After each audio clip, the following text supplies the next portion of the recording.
Hola, buenas tardes a todas. Primero que nada quería pedirles disculpas por no poder estar ahí. Por razones de logística y laborales me hizo imposible y realmente lo siento un montón. Pero bueno, la tecnología nos habilita que a través de este video podamos al menos compartir una reflexión que pensaba llevar, va a ser a través de este medio. Lo cierto es que hace más o menos un año, en noviembre del año pasado, yo acompañé a una persona no binaria a hacer un cambio de identidad de género y tras largas negociaciones y tras diferentes etapas del proceso, se logró que en Argentina y especialmente en Mendoza se emitiera una partida sin consignación de sexo, es decir, con el sexo en blanco. Fueron dos partidas que se emitieron, que fue una persona que tuvo bastante repercusión mediática, que fue el caso de Jerónimo Carolina, y otra persona que no quiso revelar su identidad. Lo cierto es que a partir de ese caso, algún feminismo me cuestionó el fundamento o el fin de la medida que solicitamos, es decir, la no consignación de sexo como requisito jurídico de una partida o de un documento de identidad, que es lo que estamos ahora, digamos, intentando lograr, porque la partida está y hay varias partidas en Mendoza, de hecho hay más de 10, y en Rosario o en Santa Fe también hay, en provincia de Buenos Aires también, pero bueno, hay varios registros civiles que se han ayornado y también entienden que la ley de identidad de género no es binaria y que consagra tantas identidades como persona y por ende reconoce la no binariedad y la posibilidad de consignar otras identidades por fuera del binario varón y mujer.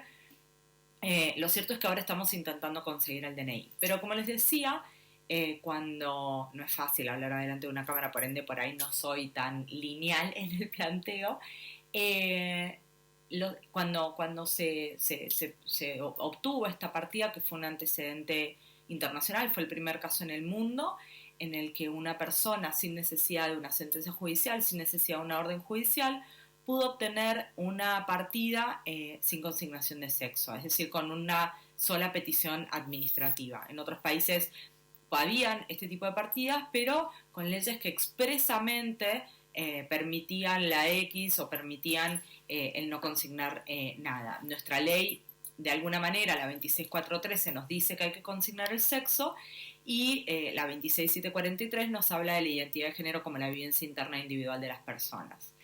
El feminismo en ese momento, y hoy también algún feminismo, cuestionó sosteniendo que de alguna manera esto invisibilizaba a las mujeres, es decir, borraba alguna reivindicación de cierto feminismo por entender que sí, entonces no íbamos a consignar más el sexo, entonces ya no iban a haber mujeres ni varones, entonces ya no valía más el cupo, ya no tenía más sentido hacer medidas de protección de las mujeres en específico. Y bueno, y un poco la idea de este video es contestar ese argumento y explicar por qué yo entiendo que es un proceso que se tiene que dar en paralelo.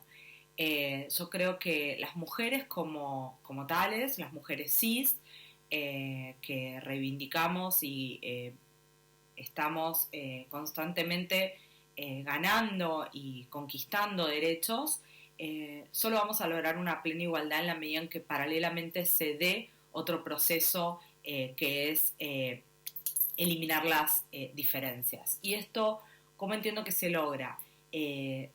Estoy convencida, aunque bueno, hubiera estado bueno debatirlo, pero también lo puedo dejar como para que lo planteen en el panel que ustedes están teniendo, que las personas son asignadas arbitrariamente al nacer en dos categorías, que son mujer y varón, sobre la base de una anatomía, que son características sexuales que también están arbitrariamente establecidas. Es decir, la ciencia, sobre todo la ciencia médica, dividió a los cuerpos en dos, en femenino y masculino, sobre la base de características sexuales que de alguna manera son arbitrarias porque hubo una determinada decisión política y social que decidió cuáles son los aspectos de un cuerpo para definir lo femenino y cuáles son los aspectos del cuerpo para definir lo masculino, qué cuadra en ese femenino y qué cuadra en ese masculino, y qué es lo que no cuadra en eso. De hecho, por eso están las personas intersex, que son personas cuya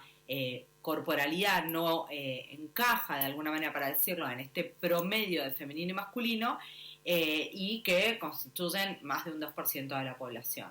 Entonces, teniendo en cuenta que el sexo también es una decisión política, que podríamos haber dividido a la población sobre la base de otros requisitos, por ejemplo, el tamaño de la nariz, el tamaño de los ojos, y de hecho hemos dividido a la sociedad en muchas categorías: el color de la piel, la religión, la altura, el peso, etcétera. La seguimos dividiendo. Entonces, el sexo también es una forma de dividir a la sociedad, también es una forma de establecer categorías que en las cuales, sobre la base de esa anatomía, definíamos unas personas que eran los varones y otras personas que eran las mujeres. Y esas dos categorías, sabemos que quienes hemos sido asignadas como mujeres al nacer, hemos corrido una suerte muy diferente de la que han corrido quienes han sido asignados como varones al nacer. Independientemente de que esa asignación no tiene nada que ver con la identidad, porque perfectamente cualquiera de nosotros o de nosotras o de nosotres puede sentirse diferente como nos asignaron o como nos dijeron que deberíamos sentirnos sobre la base de esa anatomía, lo cierto es que cuando nos dicen que somos mujeres o nos dicen que somos varones sobre la base de eso, también nos crían de una manera o nos crían de otra manera. Entonces, sabemos que ser criadas como mujer tiene muchísimas cargas y muchísimas desventajas respecto de cómo criar o cómo se cría o cómo son criados los varones.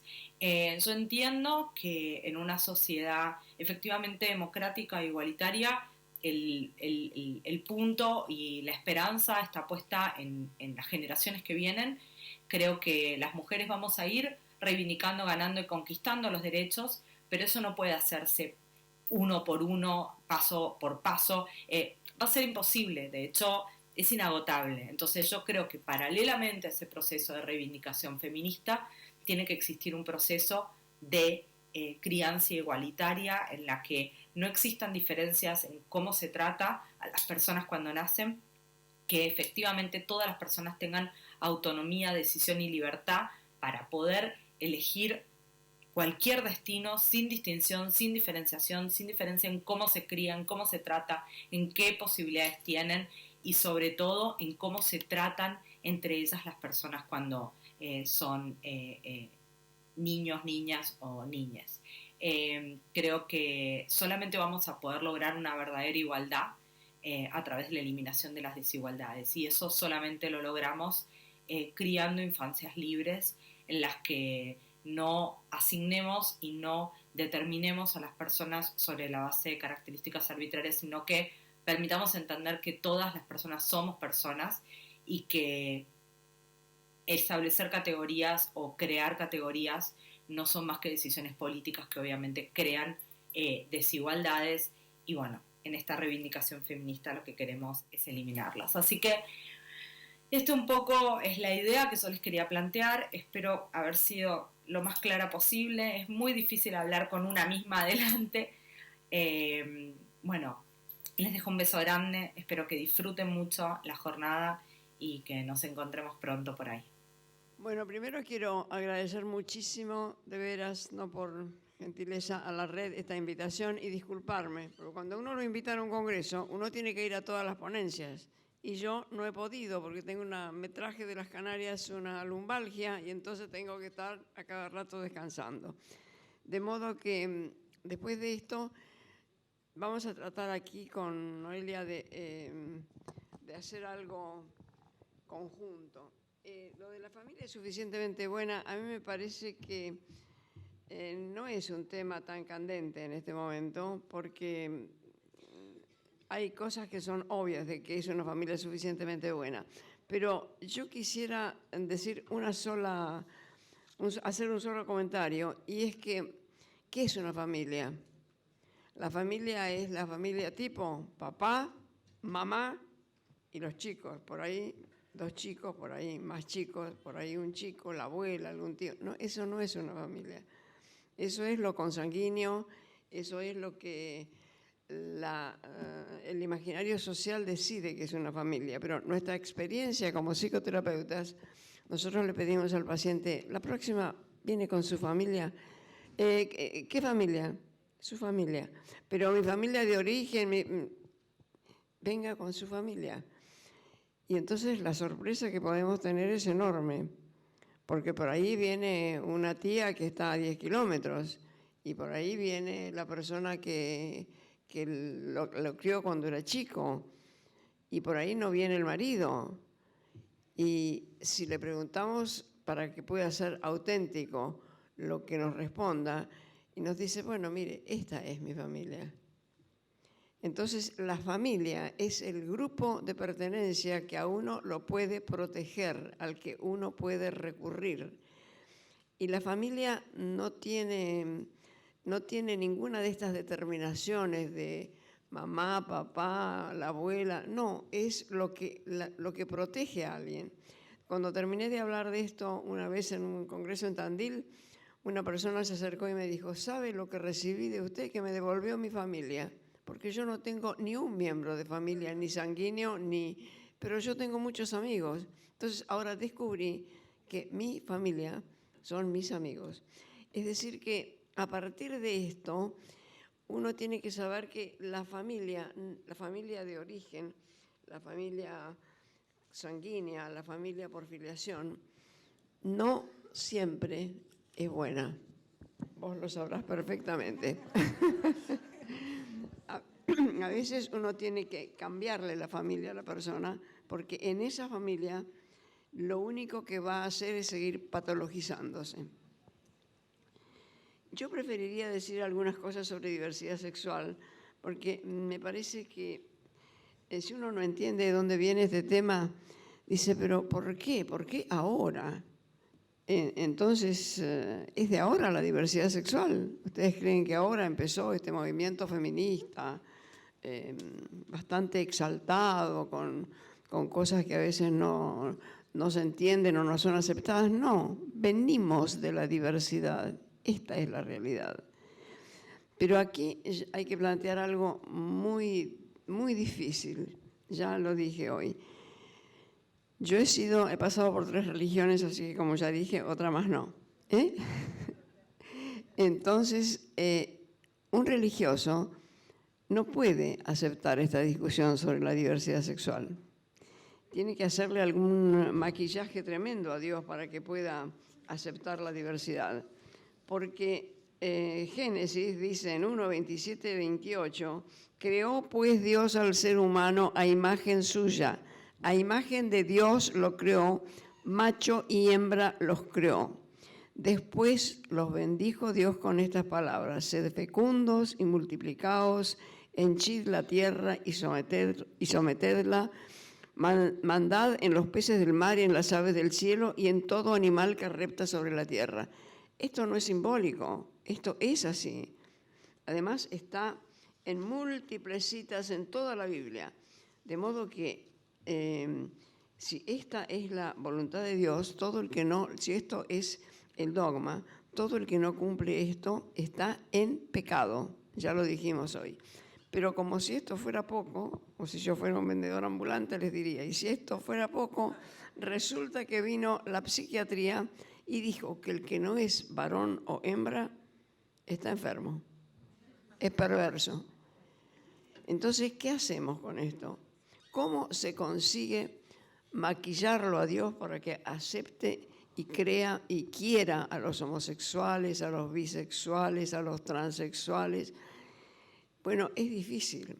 En este momento, la gente que trabaja en reasignación, como escuchamos recién, tiene muchos problemas, porque lo que quisiera informarles es que en la ciudad de Buenos Aires, por ejemplo, se hacen en las maternidades, ahora se hacen menos por suerte, pero se hacen reasignaciones sexuales a un chico que nace con un sexo indefinido. Y no se puede inscribir un chico con sexo indefinido. El único país donde se puede es Alemania. Ahí se puede inscribir, pero acá no. Hay una imagen de Power que yo tenía, que es muy linda, que va un señor con el chiquito en un cochecito y otro le dice, ¡ay, qué bien! Dice, ¿qué es, nena o nene? Dice, no sé, porque todavía no habla. Maravilloso. Es decir, es un chiste, pero es maravilloso. Entonces, los chicos no nacen en el útero de quien sea, porque estamos en la línea con el avance de la tecnología de decir quien sea. Los chicos nacen acá, en la mente de los padres que quieren tener a alguien para poder cuidarlo, para poder atenderlo, para poder ayudarlo a que sea un sujeto, porque el que nace no es un sujeto, es una acumulación de células que han adquirido vida, pero es un organismo. Entonces, esta historia de que el aborto es un crimen es política, social y económica, pero no es biológica. Entonces, el que nace es un organismo. La sociedad lo organiza para que sea un sujeto que tiene un medio que es su familia, que es la escuela, que es el medio en que vive, pero antes de eso, lo único que hacemos es aumentar el sufrimiento, porque ocurre lo que dice Guillén, que los poetas siempre dicen mejor las cosas, los escritores también, los antropólogos también, los psicoterapeutas somos los que peor lo hacemos, pero bueno, aquí estamos. Entonces, este poema que dice, cuando yo vine a este mundo, nadie me estaba esperando. Los psicoterapeutas atendemos especialmente gente a quien nadie la estaba esperando en este mundo cuando nació. Entonces, esta situación es lo que a mí, desde mi perspectiva, me interesa. ¿Cómo hay que ver la diversidad sexual? Uno la ve desde el Dios que dijo varón y hembra los crió, desde el psiquiatra que dijo que son perversos. Yo la veo desde ¿hay daño o no hay daño? Entonces, una cosa que hice para entender más fácil es una lista de las modalidades que las personas tienen, que el Homo sapiens tiene para gratificar su pulsión sexual. Y aquí quiero decir que la pulsión sexual no es heteronormativa. Entonces, el complejo de Edipo hace agua que da calambre, porque el complejo de Edipo no es que el varón se enamora de la mamá y la chica se enamora del padre. La pulsión es. Entonces, ¿cómo yo tengo acá una lista de cómo se puede, una lista alfabética deliberadamente, de cómo se puede gratificar la pulsión sexual. La lista tiene cosas, bueno, complicadas. Entonces, yo diría, bestialismo.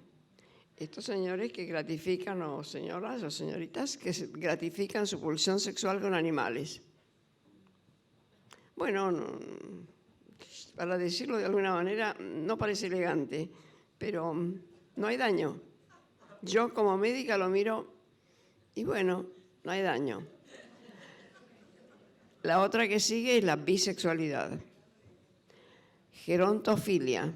Bueno, hay películas de Almodóvar y de otros señores que muestran la gerontofilia, que bueno, ¿qué espíritu hay que tener para excitarse con una mujer de 1000 años, por ejemplo? Bueno. Heterosexualidad, esa es la que ganó, ¿no? Esa es la del mainstream, la heterosexualidad. Si usted no es hombre o mujer cis, claro, entonces yo puedo decir, yo soy mujer heterosexual cis. Pero esto es lo que yo soy. Y yo entonces voy a decir que el que no es lo que yo soy, ese está en pecado o está enfermo, hay que cambiarlo. Homosexualidad, masturbación, necrofilia, pedofilia, y acá me paro, porque este sí que es un daño. Y es un daño porque el pedófilo gratifica su instinto sexual, su pulsión sexual, con un chico que no está capacitado para excitarse de esa manera. Yo lo pongo con un ejemplo, ustedes perdonen. A mí me gusta el guiso de lentejas con chorizo colorado. me parece riquísimo. ¿Le voy a dar a un chiquito de 3 meses guiso de lentejas con chorizo colorado? No, porque su estomaguito chiquitito no puede digerir esto. La sexualidad del chico no puede aceptar ni recepcionar de ninguna manera la sexualidad de este adulto que se quiere gratificar con él. Entonces eso ustedes pueden leer además. En internet está una asociación que se llama NAMBLA, que se refiere al amor entre el adulto y el chico. Es una asociación de pedófilos disfrazada. Relaciones múltiples. Esa gente que tiene, que es un poco indiscriminada. Es un problema. Hay que evaluar rasgos y riesgos. Los swingers no tienen ningún riesgo, ningún mal. Si lo hacen, lo hacen. Yo he tratado muchos swingers. Todos tienen rasgos homosexuales, por supuesto. Y no hay daño.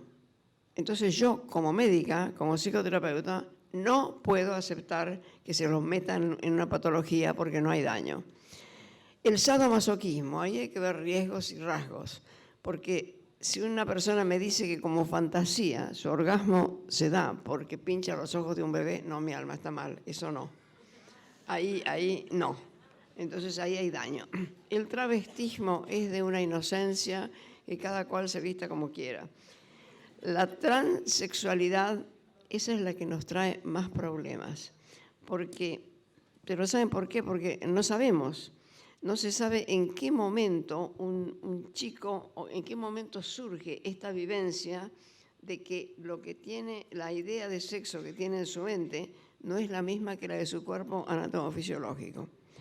Yo con este tema, como trabajo mucho con médicos que hacen reasignación, me peleo bastante, pero lo que dicen los especialistas es que la tranquilidad y la gratificación enorme que tiene el transexual cuando reafirma su sexo, como dijo la preopinante, cuando reafirma su sexo, que es el que tiene en su mente, que es como se siente, tiene un enorme alivio.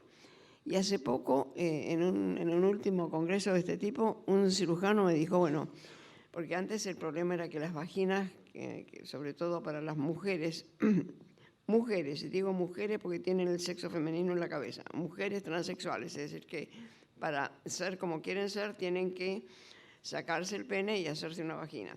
Entonces me dijo, vos sabés que en este momento estamos perfeccionando la técnica, en Argentina está muy perfeccionada, y lo que hacemos es vaginas que con el uso sexual, con la relación sexual con un varón, estas mujeres pueden funcionar bien, porque antes se infectaban, se achicaban, era un trabajo, y además yo pensaba, ¿por qué cortarse el pene o por qué cortarse los pechos las mujeres? Es decir, a mí, como médica, este tipo de cirugías que dañan, me producen un escozor que trato de decirle por qué no lo piensan, me tiran con tomates, pero bueno, yo lo mismo lo digo. Y la última es la promiscuidad. La promiscuidad tiene riesgos y rasgos, pero no es cuestión de pensar que eso es patología. Entonces, las que dejamos, yo creo que se lo fui diciendo, ¿no? Y es claro, si no hay daño, ¿yo qué me tengo que meter? Entonces, lo único masculino y femenino son los gametos, el XX y el XY. El resto es constructo social. Entonces, el género es absolutamente un constructo social. Y en este momento se ve. Yo uso polleras de puro antiguo ahora, o porque me traje un vestidito que me gustaba, pero si no, mi amigo Elien, que va a dar conferencias sobre este tema afuera, dice que a veces él no sabe en el auditorio qué son, si mujeres o varones, porque el género está perdido. Es decir, que hay un cambio ya a esta altura para que cada cual utilice los elementos de la masculinidad o de la femineidad del imaginario social como quiera, pero que haya, como dijo, ¿cómo se llama? Leonora Lem, que cada cual pueda tomar lo que quiera. Esto no va a producir daño, no es que vamos a desaparecer. Y aquí yo lo que quiero también avanzar un poco es en términos de que cuando se da una situación en la que el arco está así, no vuelve así, vuelve así. Y entonces en este momento hay algunos feminismos que no son adecuados para mi gusto, porque propician como una desaparición del hombre, desaparición de los penes. Hay, Beatriz Preciado, que ahora se llama de otro modo porque seguramente ha hecho una resignación, y Virginie Despentes, que ustedes la deben conocer acá. La teoría del King Kong, sí. Entonces, hablan de una desaparición de los varones, desaparición de los penes. No me vengan con esa historia a mí, por favor. Entonces, estos son exageraciones, y lo último que quiero mencionar es los puntos que hay que tener en cuenta para discutir este tema. Un primer punto es creacionismo frente a teoría de la evolución. Si somos creacionistas, olvídalo, cariño, no se puede discutir, porque varón y hembra los creó, y si no es así, no podemos seguir. El dualismo cartesiano frente al monismo ontológico. Nosotros no somos cuerpo y alma, somos un cuerpo. El cuerpo tiene una propiedad emergente, que es el alma, el espíritu, la mente, como le quieran llamar, pero no es que es otra cosa, porque esto, y a esto era lo que comentaba hoy después de la conferencia de Almudena, que esto de buscar el alma es porque no soportamos la inmanencia. Nadie soporta morirse. Yo racionalmente sé que me voy a morir, pero emocionalmente no. ¿A quién se le ocurre que el mundo va a estar sin mí? No, yo quiero, no sé qué hacer. No. La autoconciencia que hemos adquirido tan penosamente los Homo sapiens, y no es solo nuestra, fíjense que hay, hasta los elefantes tienen cierta autoconciencia y cierta posibilidad de reconocerse en un espejo. Bueno, también, por supuesto, nuestros compañeros en la lista, que son los bonobos y los chimpancés. Esto de que el Homo sapiens está en la cumbre, solamente, ¿saben por qué? Es porque el Homo sapiens hizo la clasificación. A ningún... Porque, calculen, un murciélago pesca un mosquito en un campo de golf. ¿En serio? Pesca un mosquito en un campo. Piénsennos a nosotros con una palmeta en una cosa de 4 por... No le damos al mosquito ni por casualidad. Entonces, ¿qué cumbre somos? Ninguna cumbre. Somos una parte. Junto con los bonobos, que los bonobos son una joya. Ustedes saben que son unos monos muy parecidos a nosotros, que no son agresivos, son monos sumamente amigables, pero todo lo resuelven con el sexo. Los bonobos son maravillosos, los bonobos. Ustedes dicen, una anciana señora diciendo esto, y bueno, ¿qué vamos a hacer? Bueno, entonces, este es un segundo punto.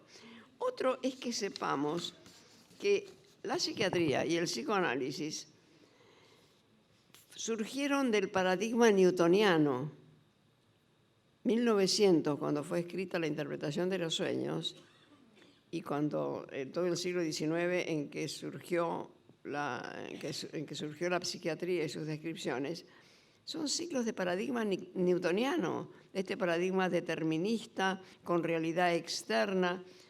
Los paradigmas de la complejidad son otros. Entonces, si no se reformula la teoría, estamos en la antigüedad, pero no, porque esa teoría tiene una cosa religiosa que nos protege y que es lo que hace que podamos mantenernos, tal vez en parte lo que planteaba hoy Almudena, que era antes de la revolución neolítica, la pertenencia.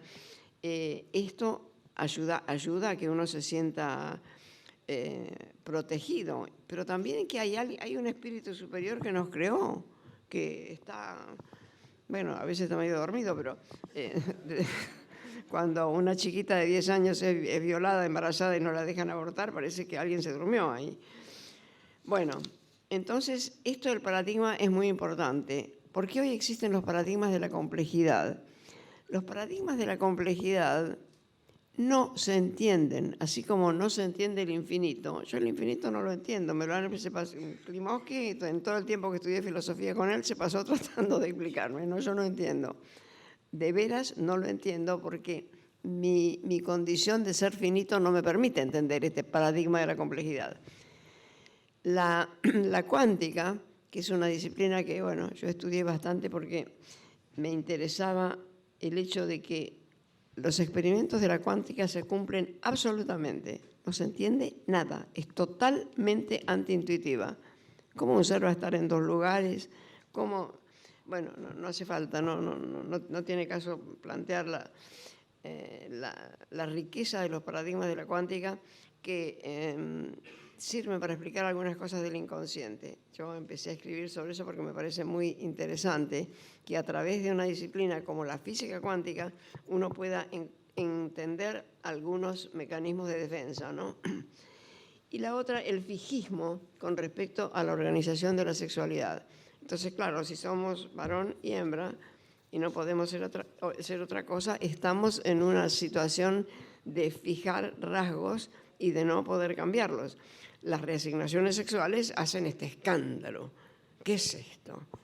Entonces, ¿cómo se le ocurre a alguien hacer esta cosa en contra de Dios, en contra de la naturaleza? Porque la naturaleza es uno de los nombres ateos de Dios, como el espíritu superior de Hegel, como el ser de Heidegger, como el Dios de Spinoza, que también los chicos de filosofía, cuando juran y tienen que jurar por Dios, dicen, juro por Dios de Spinoza, por el Dios de Spinoza. Bueno, porque así juran, pero no cometen un pecado de inautenticidad contra ellos mismos. Y la otra cosa que a mí me parece importante es que la identidad, y esta exposición de esta mañana fue preciosa sobre la distinción entre identidad y lo individual, pero la identidad figura a veces como una cárcel. Entonces, ¿cuál era el país con una identidad más firme que nosotros conocemos? Alemania. ¿Qué salió de ahí? El nazismo. ¿Qué es tener una identidad religiosa muy firme y creer a pie juntillas todo lo que dice la Biblia o lo que dicen los concilios? ¿Qué surge de ahí? Las cruzadas, las persecuciones. ¿Qué es esta otra identidad con respecto a que yo soy hombre?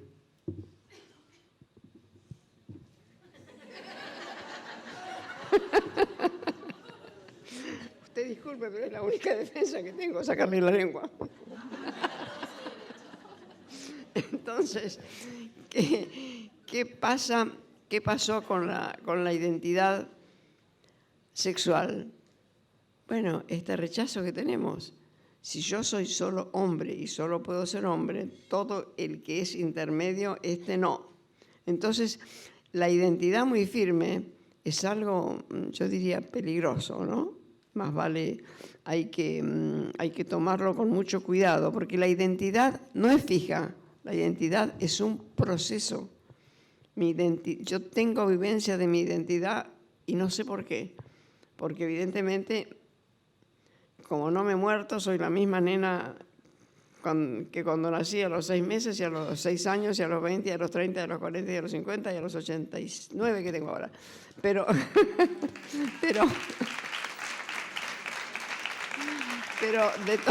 de todos modos, yo no sé dónde está la identidad, pero la identidad es un proceso de cambio. Porque fíjense, yo he tenido la familia con más represión sexual que yo conozco en mi práctica. No he conocido ni en mi práctica una familia, y miren lo que salió de acá. Sí. Entonces la idea es que si no entendemos la identidad como un proceso, vamos a creer que yo he adquirido una identidad. Y esa identidad es la mía. Yo soy la que soy. Eso está también en la Biblia, ¿no? Yo, como mis dos primeras religiones fueron cristianas, fui católica y protestante, utilizo mucho Biblia. ¿Cómo? Si estudiaste teología. ¿Teología? No, teología no llegué a estudiar, pero enseñaba Biblia. Cuando era protestante enseñaba Biblia. Entonces me contaron la historia. Me contaron la historia católica cuando yo soy bautizada, confirmada, primera comunión. Por suerte a los 6 años, dijo mi abuela, para que no entendiera nada. Pero ya veníamos mal ahí. Después fui protestante, y ustedes dirán, y la tercera fui comunista. Me vendieron el hombre nuevo y me lo compré, y no. Entonces, la idea es que la identidad es un proceso que uno tiene que pensarlo desde dónde lo miro. Bueno, yo miro la identidad, como soy médica, psicoterapeuta, desde daño, no daño. No hay daño, ¿yo qué me tengo que meter? Hay daño, me meto. Supónganse, en esta fantasía horrenda que les conté sobre puedo tener orgasmos, sí tengo. No, entonces ahí me meto porque ahí hay daño. En el resto no me puedo meter si no hay daño. Pero el paternalismo, por ejemplo, las religiones del libro tienen esto, el paternalismo, que además para esta... Yo no he tenido, los hombres de mi familia, ninguno ha sido machista, ni mi padre, ni mis tíos, ni mi marido. Entonces yo reconozco que el paternalismo tiene algunas ventajas, tiene algunas cosas buenas, la mayoría son malas, pero no voy a tirar el chico con el agua del baño, ¿no? Entonces la idea es que uno tiene que saber desde dónde está mirando la reasignación sexual. Si la miro desde el fijismo, desde el dualismo, entonces horrible. Ahora, si la miro desde daño o no daño, bueno, a mí me alentó mucho esto que me dijo el cirujano, que las vaginas que puede hacer ahora son mucho mejores. Bueno, bárbaro. Bueno por la tecnología. Bueno, gracias. Bueno, buenas tardes. Primero quería agradecer poder estar acá. También el agradecimiento a mis ancestras, porque si estamos en el lugar que estamos es porque hubieron otras que nos marcaron caminos y que permitieron que hoy estemos acá de esta manera. Bueno, este registro no sensible, se habló de la palabra sensibilidad, reconocer quienes nos enseñaron, quienes nos marcaron camino, es un modo también de estar y habitar. Bueno, una de las cosas que nos tocaba hablar en esto de conversaciones sobre diversidad y esto del poder, problematizar el poder, es como un desafío porque, digamos, el poder más, bueno, desde la psicología, bueno, podríamos decir fálico, ¿no? El jerárquico, patriarcal, en el cual estamos inmersas. A mí tampoco.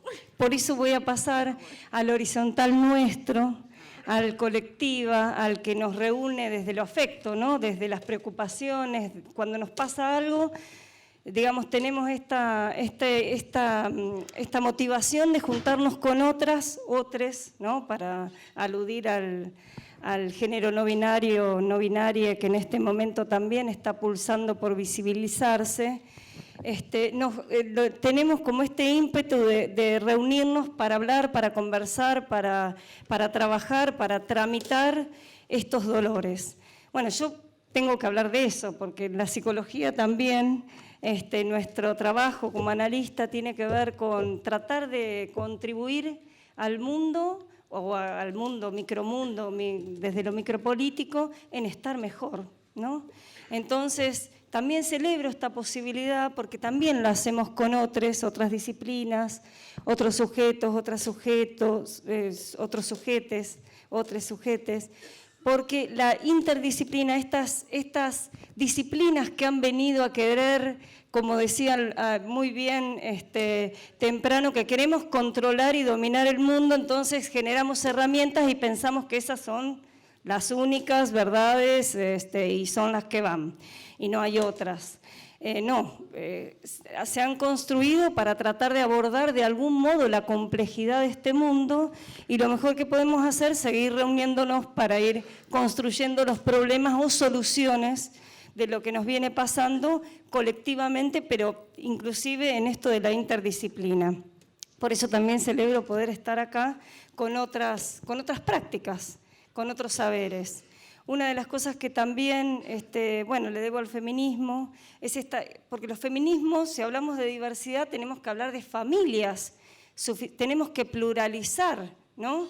Porque justamente no apelamos a esto de las sustancias, de lo fijo, de lo estable, sino que es la incertidumbre, lo inestable, los procesos permanentes, las disidencias, irrupciones, interrupciones, las grietas, esos son los puntos de trabajo nuestro.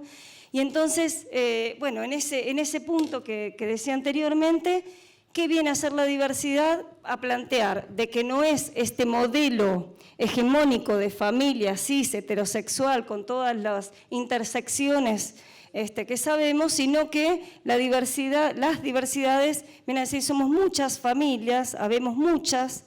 Quería comentar algo de las que fui acompañando brevemente para después seguir conversando de cuáles son las familias de la diversidad al menos. Porque viste de lo que vos estuviste nombrando, Lía, hay también otras nominaciones. Están las identidades no binarias, que es la que mencionó la compañera, las heteroflexibles, hay otras poliamorosas, pansexuales, y si seguimos el listado hasta el momento es inabordable, y va a haber mucho más, porque tampoco se termina aquí, porque es tan inestable y con tanta producción que es hasta el momento y no sé, mañana o hasta dentro de un rato. Entonces, este es un desafío. Mientras va cambiando la identidad personalísima de los sujetos en una sociedad, también se van modificando las configuraciones familiares. Si bien tenemos en la representación, en el imaginario, las familias tipo nuclear, mamá, papá, hijo, hija, etcétera, sabemos que están las monoparentales, sabemos que están, hace 9 años, si vos hablabas de la historia, 9 años no existen, por lo menos en Argentina, familias de la diversidad sexual o del arco iris, también nos nominamos de muchas maneras, que están integradas por 2 mujeres, 2 varones, mujeres cis, mujeres, una trans y otra cis, ahí ya se empieza a complejizar las integrantes de esos miembros de la familia.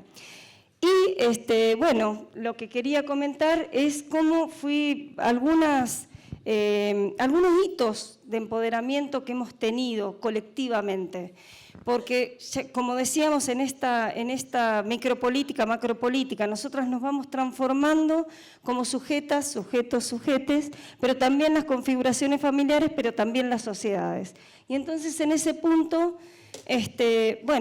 ¿cuál es lo que nos atraviesa subjetivamente para hablar algo de la disciplina nuestra? Es el sufrimiento, es la soledad, es la búsqueda del reconocimiento, es también una vivencia, y ahí nos vamos a sentir más hermanadas, más sororas, una vivencia interna de sentimiento de injusticia que aparece, porque cuando hay una desigualdad, por ejemplo, esta que tuvimos históricamente y que tenemos en la práctica cotidiana, los y las de la diversidad con respecto a quienes no son de los y la diversidad, son heterosexuales privilegiadas, o varones y mujeres, ¿no? Para decirlo de alguna manera, retomando el tema de las mujeres acá. ¿Cuáles fueron los hitos? Nuestra forma de mostrar fue a través del amor. De ahí los besazos, que fue una expresión clara de decir, bueno, nosotros somos, los de la diversidad, somos personas. Primer criterio humano que nos pone y nos coloca en un mismo lugar. Lo que pasa es que, claro, después las prácticas, la división sexual del trabajo, la relación con la OIT, que nos dice que no cobramos igual, que no somos tratadas igual, que no nos pasa lo mismo, no tenemos el mismo acceso a todos los derechos, tenemos expulsiones, discriminaciones, hacen que permanentemente tengamos que trabajar por estas líneas que dije anteriormente. Entonces, ¿cómo nos hemos reconocido socialmente? Con besazos, con lemas, pero ligadas al amor. Con lemas con los mismos, en el debate de matrimonio igualitario, los mismos derechos con los mismos nombres. Es decir, nosotras, digamos, tuvimos que permanentemente confirmar que no solamente éramos personas, sino que también amábamos, y que amábamos a otra persona, y que necesitábamos el reconocimiento legal, esa legitimación, esa institucionalidad, que también va generando subjetividades, y nos va afirmando y nos va devolviendo también lo que somos en esto del reconocimiento social. Entonces, para decir una sola cosita en relación a qué le pasa a una persona o una familia de la diversidad, para decir algunos acompañamientos. Tuve el placer de acompañar a varios, a los primeros casadas de Rosario. Los primeros fueron matrimonio gay, después estuvieron las lesbianas. Digo, siempre en la historia hay como un delay en la participación que hace que los que primero adquieren y se empoderan y se apropian de los derechos son los varones, así sean subalternos con respecto a los heteros, pero y al mes siguiente las primeras lesbianas. Y después, mucho tiempo después, estoy hablando de hace un par de años, de dos personas trans que se casaron y que uno de ellos, varón trans, esto es una persona que fue asignada mujer al nacer, pero en su recorrido y en su proceso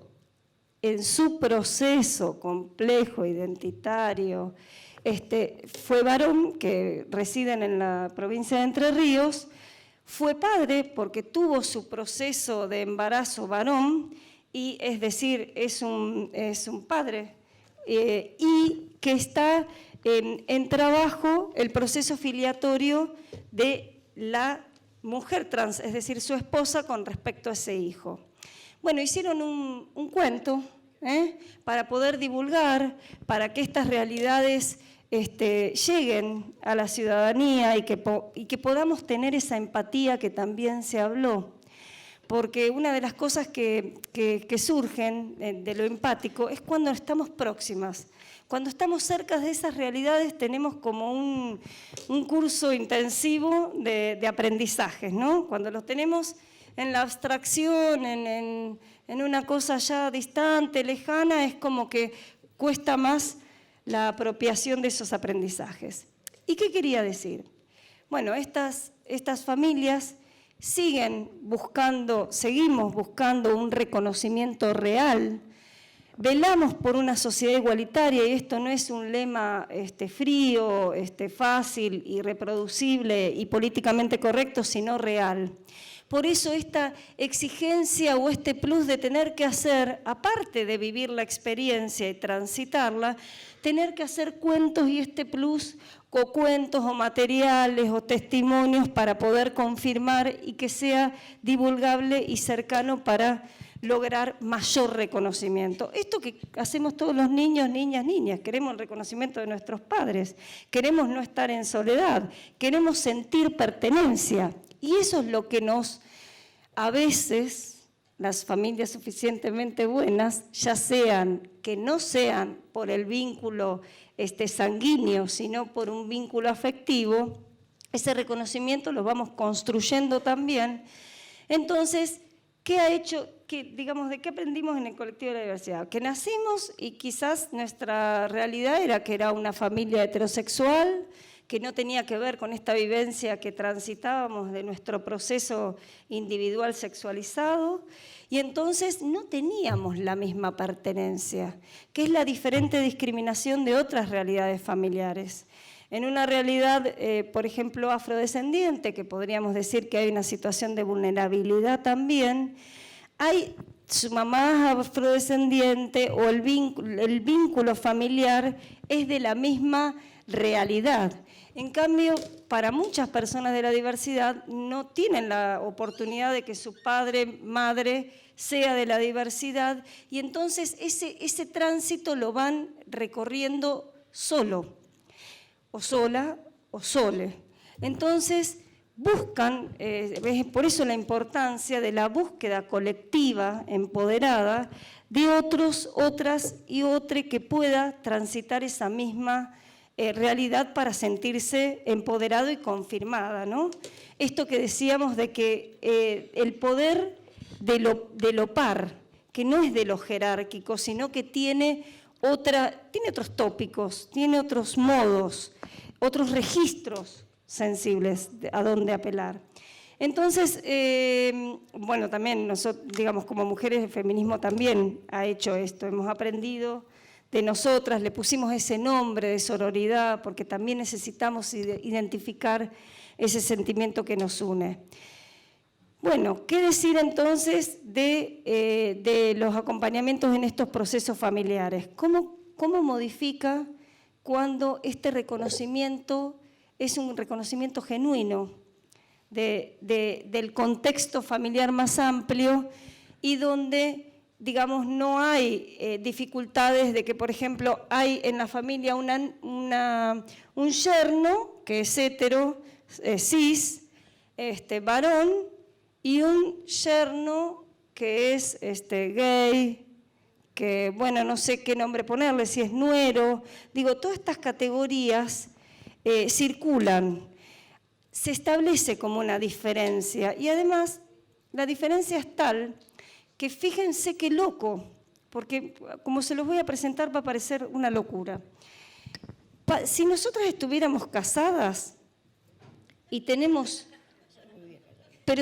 Pero podés casarte igual, viste que podemos casarnos igual. ¿Qué pasaría? Tenemos un bebé, y ese bebé, el vínculo, si yo lo parí, el vínculo filiatorio maternal es directo, porque lo parí. En el caso de Lía, ¿qué tenemos que hacer? Tenemos que presentar nuestra documentación de que esta hija, esta producción que tuvimos, somos casadas. O sea, deviene del vínculo nuestro, no del vínculo con lo que tiene que ver con la protección, el cuidado, el amor, con el proceso maternal. ¿Te puedo preguntar? Sí. Ahí lo que a mí me importaba decir es que como el chico no nace de dos óvulos, sino nace de un óvulo y un espermatozoide, ¿qué hacemos con el donador? Bueno, ese también tiene que ser padre, porque protege más al chico. Bien. Si tiene dos madres y un padre, es mejor que... Porque se mueren las dos madres y el chico queda huérfano. El tema es así.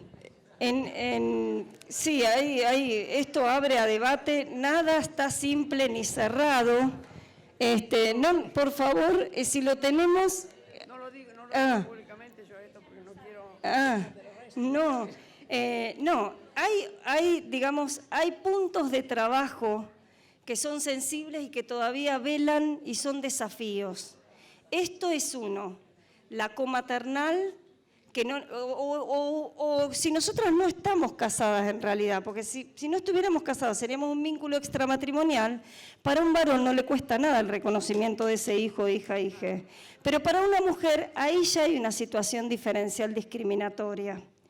Entonces, porque tenemos que presentar voluntad procreacional, tenemos que hacer unos ciertos procedimientos administrativos, técnicos, legales, que los varones no. El otro punto de desafío es esto. ¿Qué pasa? Que las hay en Argentina con la triple filiación, que existió un fallo, y que también hay otras realidades. La otra realidad es una muy disidente que tiene que ver con la reunión de dos personas, y que también las hay, que se reúnen para criar, pero que entre ellas, ella y él, y entre ellas, estoy aludiendo a dos casos específicos en particular, no hay ninguna relación sexoafectiva amorosa. Amorosa en el sentido sexoafectiva. Hay de que se conocen, que se quieren, etcétera, pero que no hay una, digamos, intención de formalizar una pareja. ¿Vieron qué complejo que es esto de la diversidad? Es una cosa terrible, pero ¿saben cuál es el criterio más humanizado y sensible para trabajar?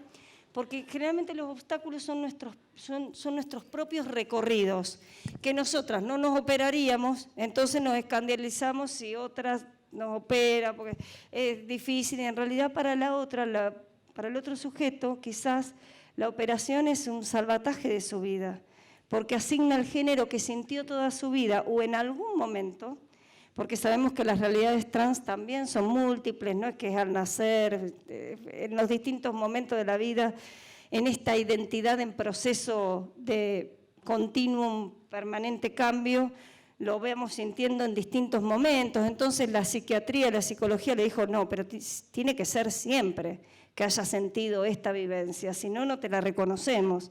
No, resulta que en la realidad de los sujetos tan incomprensibles, porque así como hay un mundo complejo, incomprensible, la subjetividad también es un mundo complejo, incomprensible. Y entonces, como desafío frente a toda esta cosa exótica y difícil en materia de incertidumbre, ¿cuál es el criterio al cual por lo menos apelo? Evitar padecimientos, en todo lo que pueda, evitar padecimientos. Es la misma línea, es lo mismo. Promover que cada persona pueda desarrollarse en su vida libre y como lo sienta sin dañar a otro y otra u otra, pero también en esto de seguir encontrándonos para no transitar esa vivencia sola, o solo, o sole. Digamos, ahí está la creatividad que tantos hablábamos, ¿no?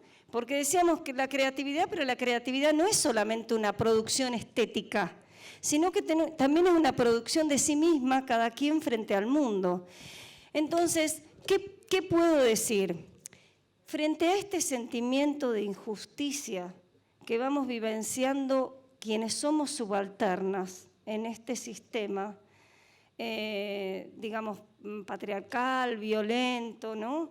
También están estas otras producciones que tienen que ver con este, no sé si decir bien empoderamiento, pero con esta sororidad o empatía que nos motiva a seguir encontrándonos para hacer algo que nosotros siempre lo decimos, pero que también lo dijeron antes, que tiene que ver con una escucha.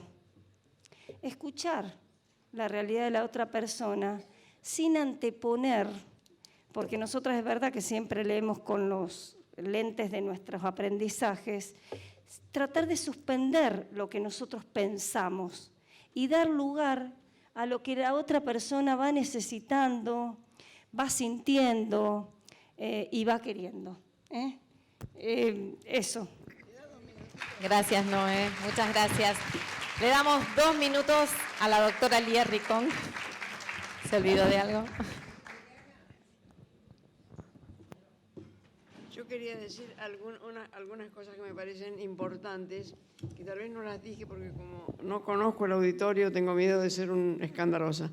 Pero otra de las cosas que están en esa cita del Génesis es crecer y multiplicaos. Entonces ahí se mezcló el sexo con la procreación. Hay que separarlos. El sexo es bueno en sí, no lo tiene que justificar ni el papel legal, ni la iglesia, y acá viene lo terrible, ni siquiera el amor. El sexo es bueno. Los varones. Entonces, cuando Yo se lo digo a mis residentes siempre, pero chicos, dejen de estar trabajando todo el día y estudiando todo el día. Vamos, hay otras cosas que hacer. La creatividad con el cuerpo es una posibilidad y es una capacidad. No importa si se produce. El hombre tiene envidia del vientre que crea, de los pechos que alimentan, y no la mujer va a tener envidia del pene, que es ridículo. Esta es una cosa machista de Freud que no tiene ya vigencia, ¿no? No sé si vieron, seguramente que no, porque yo lo vi de pura casualidad, en el programa de Moria Kazan. Miren lo que vengo a citar. Hay una modelo trans preciosa. Entonces, estamos llegando a la posibilidad de que lleguen a todos los lugares que quieran y que la tecnología sirva para algo. No responde la tecnología a ninguna de las preguntas fundamentales que nos hacemos los Homo sapiens, ¿no? Pero importa y hacemos cosas. Gracias.